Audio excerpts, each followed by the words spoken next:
अभी तक हम लोगों ने हिंदी साहित्य के नामकरण पर चर्चा की, हिंदी साहित्य के कालविभाजन पर चर्चा की और आज उसी क्रम में हम लोग आदिकाल की विशेषताओं के बारे में चर्चा करेंगे। यानी आदिकाल का जो साहित्य है, उस साहित्य की क्या विशेषता है, इसके बारे में हम लोग चर्चा करेंगे, समझने की कोशिश करेंगे। आदिकाल में 3 तरह का साहित्य है। एक अपभ्रंश भाषा में लिखा हुआ साहित्य है। दूसरा अपभ्रंश के प्रभाव में जो साहित्य लिखे गए हैं वह साहित्य है। तीसरा अपभ्रंश से जो मुक्त साहित्य है वह साहित्य उपलब्ध है आदिकाल में। इस अध्याय के अंतर्गत हमने अपभ्रंश के साहित्य को हटा दिया है। जो अपभ्रंश से प्रभावित साहित्य है और जो अपभ्रंश से मुक्त साहित्य है उसको हम लोग 6 हिस्सों में बांट कर देख सकते हैं और उन हिस्सों को बांट कर जब देखेंगे तो उस साहित्य की जो विशेषताएं हैं, उसकी जो प्रवृत्तियां हैं, उसकी जो खासियत है, यह हम लोगों को पता चलेगा ठीक से। पहला जो हिस्सा है वह सिद्ध साहित्य है। 84 सिद्ध थे विक्रमशिला महाविहार में, जो भागलपुर जिले में कहलगांव एक जगह है, वहां पर विक्रमशिला विहार हुआ करता था। उसमें 84 सिद्ध थे, 84 मास्टर थे, शिक्षक थे। उनकी जो वाणियां थी, उन्होंने जो बातें कही हैं वह सिद्ध साहित्य के रूप में हम लोग जानते हैं। जैन परंपरा का, जैन संप्रदाय का साहित्य है। फिर नाथ साहित्य है। फिर वीरता संबंधी जो साहित्य है, रासो साहित्य, जो राजस्थान के इलाके में उपलब्ध हम लोगों को हुआ। और उसके बाद लौकिक साहित्य है, जो पूरी तरह से अपभ्रंश से मुक्त साहित्य मिलता है। और कुछ गद्य की रचनाएं हैं, गद्य पद की रचनाएं हैं।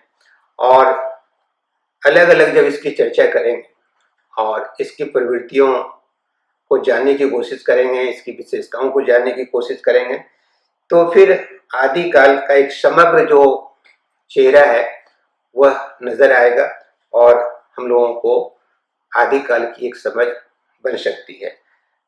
पहला जो है वो सिद्ध साहित्य है।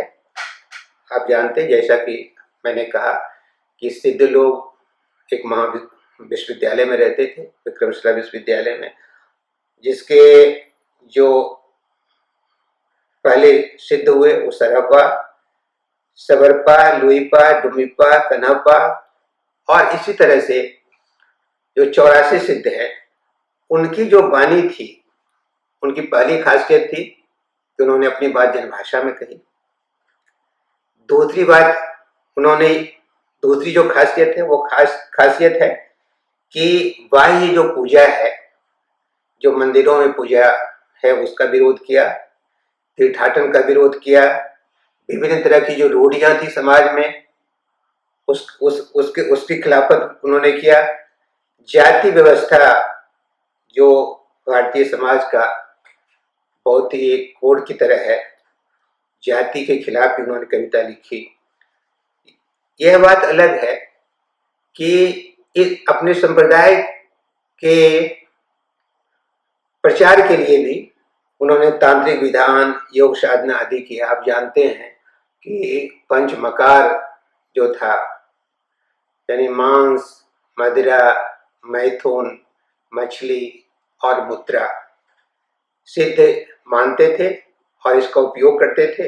इस वजह से समाज की जो रूढ़ियां थी, समाज की जो तंत्र थे, उसमें बने हुए जो ढांचा था, वो उस ढांचे में ये लोग फिट नहीं बैठते थे। तो जाहिर था कि इनके साहित्य में ढांचे को तोड़ने की कोशिश भी थी और कुछ एक नया ढांचा बनाने की भी कोशिश थी। उसके बाद जैनियों का साहित्य है। राजस्थान के इलाके में जैन लोग थे, पूरे देश में भी फैले हुए थे और इनकी जो रचनाएं हैं, श्रावकाचार्य, भट्टेश्वर, बाहुबलिदास, चंदन, बालारास। तो इसमें यह था कि जो पात्र खड़े होते थे तो वो पात्र की एक कहानी चलती थी। वह हिंसक भी होते थे, वो वीर भी होते थे, वो श्रृंगार रस में डूबे हुए भी होते थे, लेकिन बाद में चलकर सारे के सारे लोग निर्वेद को प्राप्त कर लेते थे, वो संन्यास ग्रहण कर लेते थे। और ये तमाम जो रचनाएं हैं, वो जो लिखी गई जो शैली है, वो आचार है, रास है, फागु है, चरित्र शैली है। तो इस तरह से उस शैली में इन्होंने अपनी बात कहने की कोशिश की है। फिर नाथों का साहित्य है। आप जानते हैं कि शैव और बौद्ध दोनों के सिद्धांतों के आधार पर नाथ साहित्य का विकास हुआ है।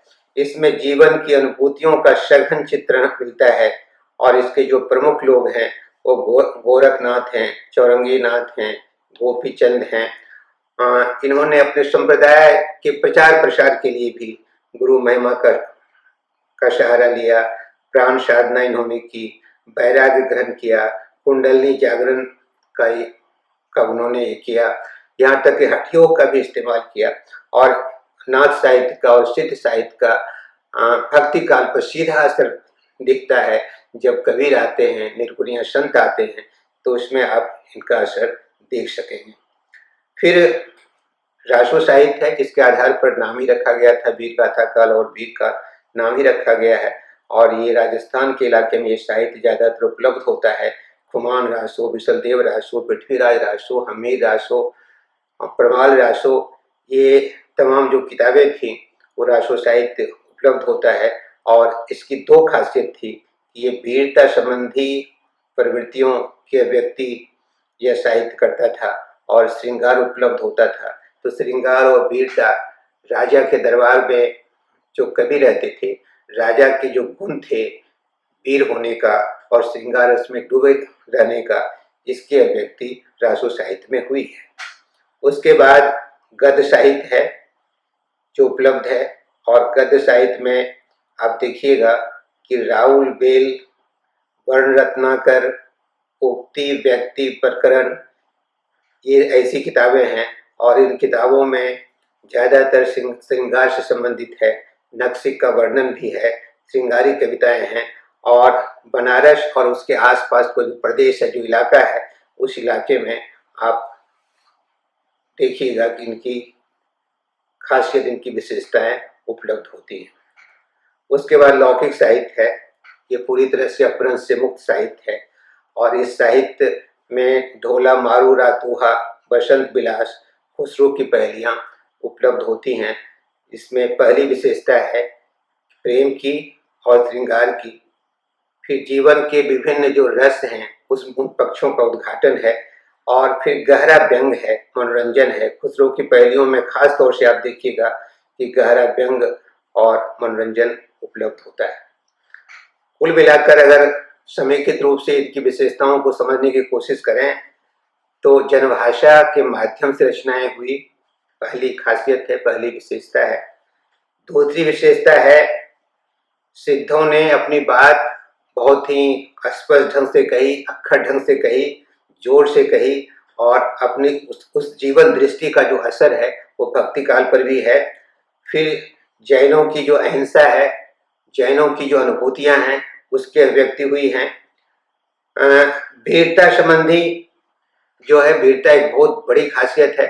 वीरता की जो प्रवृत्ति है वो दिखाई पड़ती है। रासो साहित्य पूरा पूरा वीरता संबंधी जो ये प्रवृत्ति है वो दिखाई पड़ती है। फिर प्रेम और श्रृंगार है। वीरता में प्रेम भी दिखता है। बाद में वो जो राजा होते थे वो प्रेम में डूबे होते थे। श्रृंगार उनकी प्रधान आदतें होती थी। तो ये है। और जो शैली है, जो वो शैली, अपभ्रंश की शैली, जो दोहा, चौपाई, डिंगल और पिंगल, दोहा और चौपाई का तो असर देखिएगा।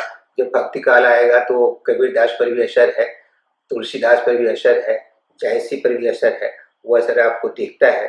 तो आदिकाल में जो विभिन्न प्रवृत्तियां हैं, उन प्रवृत्तियों का असर भक्ति काल में भी है, एक प्रवाह है, रीति काल में भी है।